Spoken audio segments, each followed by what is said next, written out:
Bienvenidos una vez más a este mi canal Cápsulas para la Memoria. La historia del día de hoy, el caso Odebrecht. Como todas las historias tenemos unos personajes y unos tiempos, pero en esta ocasión, si ustedes me lo permiten y con infinito respeto, voy a ir mostrándoles estos personajes y estos tiempos a medida que les vayan narrando la historia. ¿Por qué Odebrecht? Pues porque resulta que el Departamento de Justicia de los Estados Unidos sancionó al Grupo Aval con $60 millones por el caso Odebrecht. Pero recordemos que el Grupo Aval fue sancionado por primera vez, ya tiene 12 sanciones por el gobierno de los Estados Unidos por delitos como lavado de activos y financiación del terrorismo, y en el año 1998 fue sancionado por primera vez con un banco del occidente que existía en Panamá, por el cual estaban lavando dinero al cartel de Medellín. Bueno, ¿quién es Odebrecht? Comencemos por ahí. Resulta que Odebrecht es una empresa brasilera, ¿estamos? Y se dedica a la ingeniería y a la construcción. Y uno de sus CEOs, que es un CEO, es un alto ejecutivo o el ejecutivo más alto dentro de una compañía, es el señor Marcelo Odebrecht, quien nace el 18 de octubre de 1968 en Salvador, Bahía. Geográficamente ubiquémonos, está San Pablo en Brasil y aproximadamente como a 1 hora por tierra, 45 minutos queda Salvador, Bahía. Empresario criminal él, ya se sabe, hijo de una reconocida familia de empresarios brasileros. Como les decía, es un grupo brasilero que maneja los campos de la ingeniería y la construcción y una de las constructoras más grandes de América Latina. Resulta que estos señores de Odebrecht se les ocurrió un día comenzar a pagar sobornos, pues para que todas las obras en 12 países en Latinoamérica, se les adjudicaran a ellos. Sí, entre esos países, es decir, obras relacionadas con la ingeniería y la construcción. Y entre esos 12 países fueron Colombia, Argentina, Brasil, República Dominicana, Perú, Ecuador, Guatemala, México, Panamá, Venezuela, Angola y Mozambique. Bueno, resulta que llegan a Colombia invitados por el señor Álvaro Uribe Vélez. Pero entonces aquí va otra vez Uribe, los opositores, ¿no? Pues que no lo diga él mismo. Y observemos este video. Y los empresarios de Brasil que han invertido en Colombia, como Odebrecht, como Votorantim, como Gerdau, todos están contentos en Colombia. ¡Uribe mentiroso! ¡Uribe mentiroso! Como lo decía el señor Álvaro Uribe Vélez, fue él quien trajo a Odebrecht a Colombia. Sin embargo, si usted se lo encuentra en este momento y le dice, venga Álvaro, el man va a decir, no, eso todo fue a mis espaldas, ¿no? Y era la Ruta del Sol, es decir, ya sabemos quién fue Odebrecht, quién lo trajo y qué vino a hacer a Colombia. Pues vino, como es una empresa encargada de ingeniería y de construcción, a ganarse algunos contratos, eso sí, no por meritocracia, sino por billetocracia. Y entre esos estaba la Ruta del Sol y la activación fluvial del río Magdalena a través de una empresa que se llamó Navelena, que también no se pudo realizar, y el río Magdalena sigue estando quieto, sabiendo que es importante este tramo y se pudiera activar el comercio fluvial, pues traería beneficios grandísimos para grandes sectores económicos en Colombia. Pero pues por ahí pasó la corrupción y no se pudo hacer. Lo mismo que, con infinito respeto a nuestra periodista María Jimena Duzán, presentó un documental muy hermoso que los invito a que lo vean también, donde habla del tramo Ocaña-Gamarra, que es donde está involucrada la empresa Episol del grupo Sarmiento Angulo, por el cual tuvo que pagar un billetico a través de Corfi Colombiana. Pues pagaron más de $28 millones en sobornos a empresas en Colombia, a candidatos o a candidaturas a la presidencia para que se les diera ese tramo. ¿Qué es la Ruta del Sol? Vamos allá. La Ruta del Sol se divide en 3 sectores. El primer sector se construyó Villeta, Guaduero, Corán, con una longitud de 78.3 kilómetros y forma parte de la Ruta Nacional 50. La Ruta del Sol número 2, Corán San Roque, longitud 510 kilómetros, forma parte de la Ruta Nacional 45 o Troncal del Magdalena. Y el sector número 3 o el 3 se divide en 2. El primero, San Roque y Ciénaga, ya cerca a Santa Marta, con 223 kilómetros y forma parte de la Ruta Nacional 45, Troncal del Magdalena. Y la segunda fue una conexión entre Carmen de Bolívar y Valledupar, con una extensión, una longitud de 242 kilómetros. Esto era lo que venían a hacer estos señores. Pues resulta que en el video que hace la respetadísima, reitero, y admirada por mí, María Jimena Duzán, muestra ya un peladero. Y lo mismo sucede en el Magdalena. No se activó la parte fluvial y no se construyó esta parte Ocaña-Gamarra, quedó ya un peladero.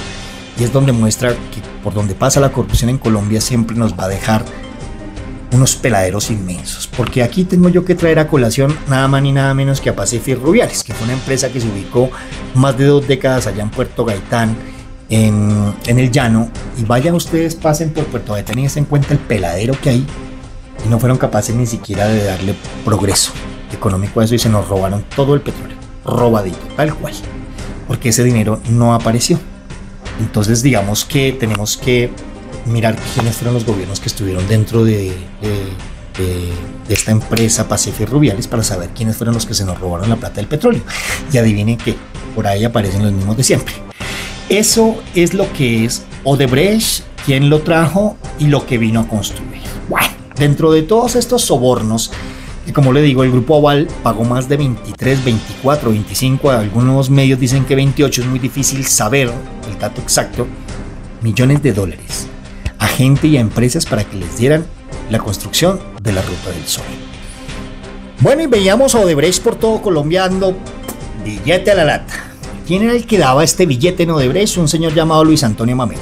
Pero bueno, paréntesis y más adelantico les cuento de Mameri.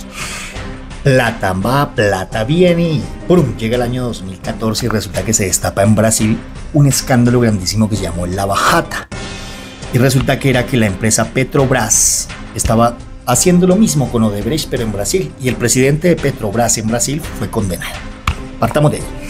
Y resulta que pasan 2 añitos más, ahí ya comenzó como a abrirse la olla, ¿no? Pero ¿qué pasa con esta empresa Petrobras y Odebrecht? Y entonces resulta que el Departamento de los Estados Unidos abre en el año 2016 la caja de Pandora y comenta que 12 países, los que les nombré en Latinoamérica, han recibido sobornos. Y comienza el FBI y la DEA a investigar.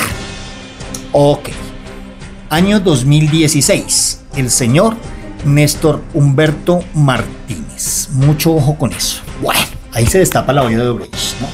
En el 2016, gracias al Departamento de Justicia de los Estados Unidos. Resulta que el señor llamado en el bajo mundo el costeño, quien fuese ex viceministro de Transporte, quien anteriormente fue el director de la INCO, que era la anterior empresa de infraestructura, fue condenado por el caso de Odebrecht. Es decir, de tanta gente cogieron a este pelotudo, lo condenaron, pero pues ni tan pelotudo, ¿no? Porque imagínense que el tipo recibe 6.5 millones de dólares y fue condenado a 5 años en este momento y ya está libre. Vamos hasta ahí. Resulta que el señor Roberto Prieto, quien fuera el jefe de la campaña de Juan Manuel Santos, también recibió un dinero largo. Vamos otra vez al 2023. Resulta que la sanción de los Estados Unidos al Grupo Aval hace que el Grupo Aval, para recibir beneficios, diga que le entró dinero a la campaña del hoy Premio Nobel de la Paz Juan Manuel Santos. ¿Listo? Ahí ya van moviéndose una gran cantidad de fichas altas, ¿no? Ya no estamos hablando de un Roberto Prieto, ni de un José Elías Melo. Estamos hablando de Juan Manuel Santos, Premio Nobel de la Paz. Y resulta que a raíz de que en el año 2022 llegaron unos señores del FBI y están escarmenando esa vaina de Odebrecht por donde sea, pues salieron unas interceptaciones y unas llamadas donde involucraron a Oscar Iván Zuluaga. Hasta aquí. Y es tan mafioso este tipo que lo llamaron a la audiencia de imputación de cargos y el tipo dijo, junto con su hijo, yo no fui. Y esto lo que hace es dilatar la justicia colombiana, pues porque obviamente se va a ir a juicio, pero en ningún momento fue capturado ni sucedió absolutamente nada. Que este es un peso gordo también, ¿no? Un peso gordo. Y pues está libre, cagado de la risa, esperando a que le hagan un juicio que me imagino yo durará los mismos 9-10 años que lleva el juicio contra el señor Álvaro Uribe Vélez. Bueno, y así fueron apareciendo personas. Es decir, que recibían de sobornos por parte del grupo Odebrecht. Resulta que el señor Álvaro Uribe Vélez tiene 4 foticos, donde aparece Marcelo Odebrecht y Luis Antonio Mameri. Luis Antonio Mameri, reitero, era la persona encargada dentro de la organización Odebrecht de pagar los sobornos a nivel latinoamericano. ¿Qué puede pensar uno?, dijo Álvaro Uribe Vélez. ¿Qué supone uno? Bueno, ahí llevamos el hilo. No, llevamos el hilo de la historia, pero en estos días aparece nada más ni nada menos que uno de los personajes en los cuales quiero ahondar un poco, y es el exfiscal general de la Nación, el señor Néstor Humberto Martínez. Salió como una vieja chismosa por ahí hablando en la FM. Le iba cuando él era fiscal, él le dijo que por favor le laváramos dinero a la guerrilla. Oiga, este es mucho pelotudo, ¿no? Si es el fiscal general de la Nación, ¿por qué no lo capturó, mi hermano? Pero pues como es un corrupto, ¿cierto? Mire lo importante de lo que ha sucedido aquí en Colombia. Ya sabemos quién es el que mueve las hilas de todos los títulos, ¿no? Y se llama Luis Carlos Sarmiento Angulo. A este tipo no lo vamos a ver ni si no hemos visto encarnado a Álvaro Uribe Vélez. Ojalá haya una justicia y es lo que todos los colombianos queremos. Mucho menos vamos a ver a Luis Carlos Sarmiento Angulo por ahí untadito. Imagínense que los 60 millones de pesos que pagó no es ni siquiera el 1% de toda la fortuna que tiene este personaje. Bueno. Y sale este man por allá como vieja chismosa, el Néstor Humberto Martínez, más conocido en el bajo mundo como el Doctor Cianuro. ¿Pero por qué Doctor Cianuro? Aquí se abre una nueva pestaña de esta historia y son dos personajes bien importantes. Luis Fernando Andrade. ¿Quién era Luis Fernando Andrade? En su momento era el director de la Agencia Nacional de Infraestructura, y el señor Jorge Enrique Pizano, quien era el auditor en el caso de Odebrecht. Y estos dos personajes comenzaron a abrir la boca. Sí, me imagino yo, gente muy correcta y muy leal, y dijeron, venga, aquí está pasando algo, píllese que el Sarmiento Angulo está por allá mandando 23, 25 millones de dólares a la Agencia Nacional de Infraestructura, y aquí está llegando esta plata para que nosotros le demos la ruta o el tramo de la ruta Gamarra-Ocaña. Y entonces el fiscal de una vez comenzó a hacer su entrampamiento y comenzó a generar un montón de cosas en ese momento contra este par de piscos. A tal punto que en el año 2018, sabiendo que Néstor Humberto Martínez es el lavaperros de Luis Carlos Sarmiento Angulo, Néstor Humberto Martínez de Sarmiento Angulo, pues el tipo comenzó a actuar. Y en extrañas circunstancias el señor Jorge Enrique Pizano aparece muerto. Supuestamente el parte médico por un paro cardíaco.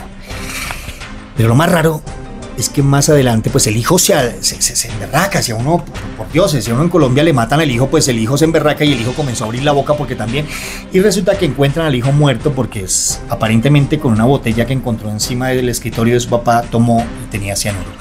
Pero Medicina Legal dijo que no, que fue por muerte natural. Y resulta que en ese momento el que era el director de Medicina Legal fue destituido por casos de corrupción. Para que vayamos añadiendo todo esto.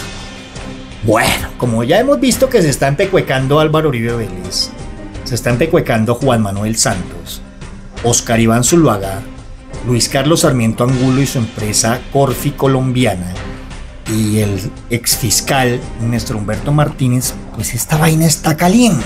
Entonces, pues no faltaba ni más que apareciera también la persona aparentemente sindicada de corrupción con el Clan del Golfo, nuestro fiscal o el fiscal general de la Nación, el señor Francisco Barbosa, en una reunión que hubo con la ANDI en Cartagena, y apareció diciendo que ya tenían 33 nuevas imputaciones en el caso Odebrecht. Mire cómo es la historia.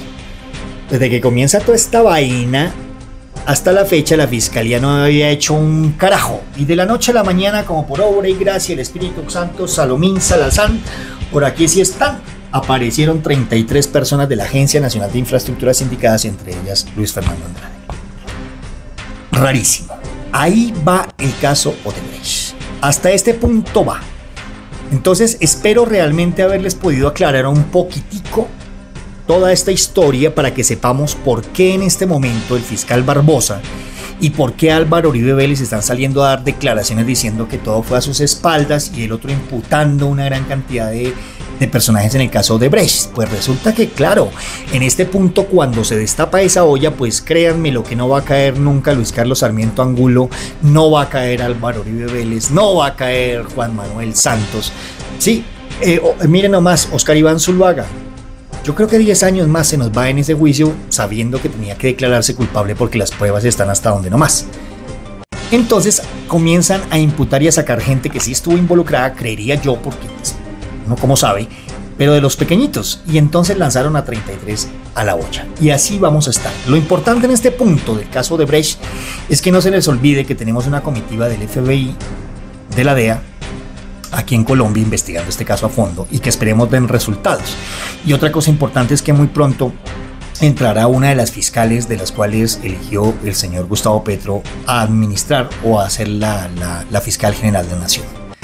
Entonces espero les haya gustado esta historia. Por favor, suscríbanse al canal, déjenme sus comentarios, como siempre ustedes saben que trato de responderlos todos, y desde aquí les mando, y espero que les haya gustado, un inmenso abrazo. Chao, chao.